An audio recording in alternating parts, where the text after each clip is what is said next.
জয় গুরু, সুপ্রভাত। হরি ওম। ওম অখণ্ড সংহিতা বা অখণ্ড মণ্ডলেশ্বর শ্রী শ্রীমৎ স্বামী স্বরূপানন্দ পরমহংসদেবের অমৃতময় উপদেশবাণী, বিংশ খণ্ড, সাত্ত্বিক দান। অপর এক পত্রলেখকের পত্রের উত্তরে শ্রী শ্রী বাবামুনি লিখিলেন, আমি কোনো স্থান হইতে দান স্বরূপে অর্থ পাইবার জন্য লালায়িত নহি।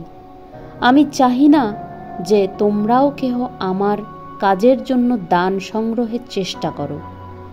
জগতের অধিকাংশ লোকই অতীব জঘন্য অসাত্ত্বিক জীবনযাপন করিতেছে, তাই তাহাদের সৎকার্যে দানের ইচ্ছা অতীব সীমিত।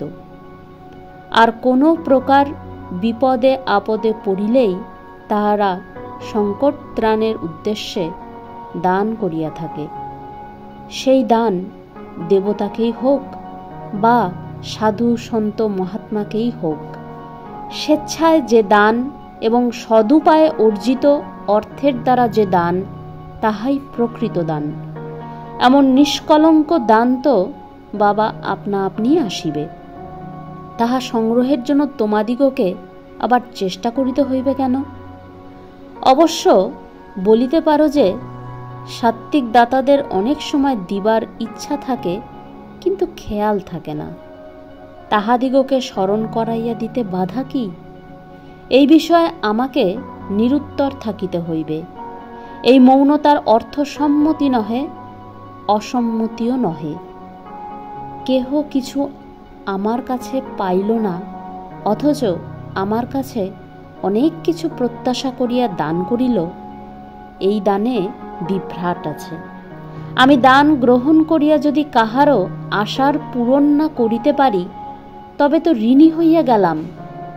এইসব চিন্তা আমাকে বড়ই বিব্রত করে বলিয়া আমি দান পাইবার আশা না করিয়াই কাজ করিয়া যাইতেছি।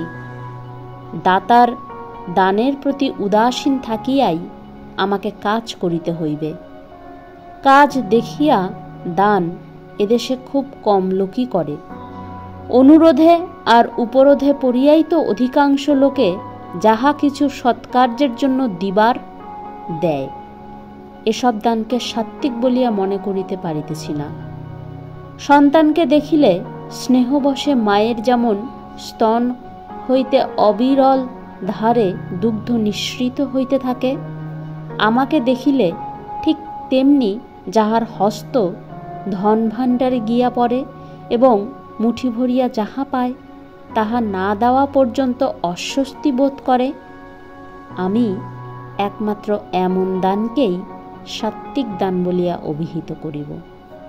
হরি ওম।